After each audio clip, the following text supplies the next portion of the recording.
What if I don't like other people?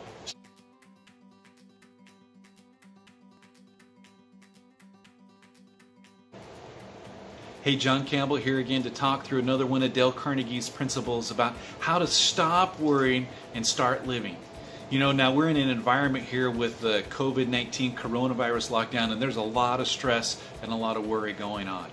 But you know, in his book, one of the sections he talks about is a way to cultivate a mental attitude that will bring peace and happiness in our lives. And one of the ways to do that is by creating happiness for other people. Now, at first you might say, well, hey, John, that sounds counterintuitive. If I'm focusing on others, what about my own things? What about my needs?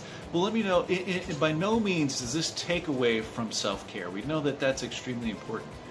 But what this does is it allows us to not focus in on the negativity, the sadness, the issues that we're dealing with, and to then turn and look towards the joy and appreciation for others. Have you ever been on a missions trip, or maybe you've been involved in a community project where you've done some cleanup, or maybe worked at a food kitchen? You've gone somewhere where you've done something explicitly just for other people. And when you see the joy and the happiness that comes in their lives, man, it does something to you. It does something inside you. You go, wow, this is good. I want more of this.